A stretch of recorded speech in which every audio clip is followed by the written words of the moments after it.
You know who cannot seem to get his story straight with his team of medical experts, especially yesterday's White House press briefing. It was just watch.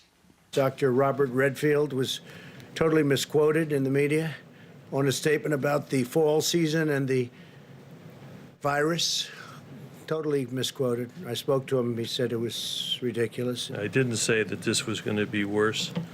I said it was going to be more complicated or more difficult and potentially complicated because we'll have flu and coronavirus circulating at the same time. I'm accurately quoted in the Washington Post as difficult. But the headline was inappropriate. What does the headline say? Well, read the headline. So what Dr. Redfield was saying, first of all, is that we will have coronavirus in the fall.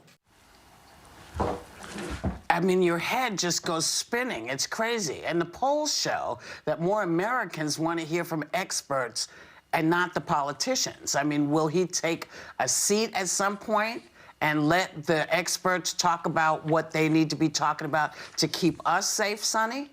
Can he do it? I don't think so. I mean, he's turned these briefings into his rallies. And I've said it for a long time, and you know this, Whoopi.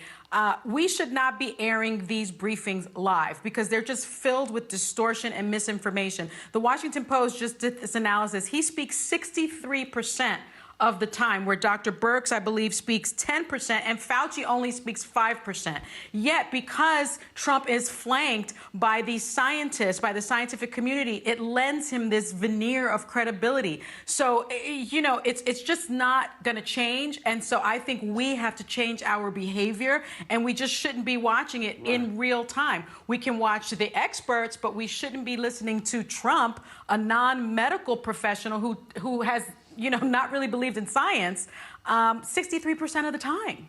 It's absurd.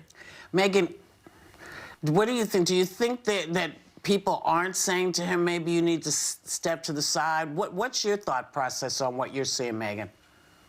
Yeah, I am watching these briefings just because, again, I want to know what's going on, and I appreciate hearing from the doctors. And Dr. Birx was really good yesterday. The question about the fall surge and the coronavirus coming back in the fall and the winter seems to be the big question mark everyone has. And I believe it was the head of the CDC, I believe, said that we should expect this to come back in full force in the fall, which I think is very scary for a lot of people because for right now, at least I know, you're sort of preparing to shelter in place for the foreseeable future. And then I think there was anticipation that possibly in September we can go back to reality. But if there's going to be another surge, that's obviously not the case.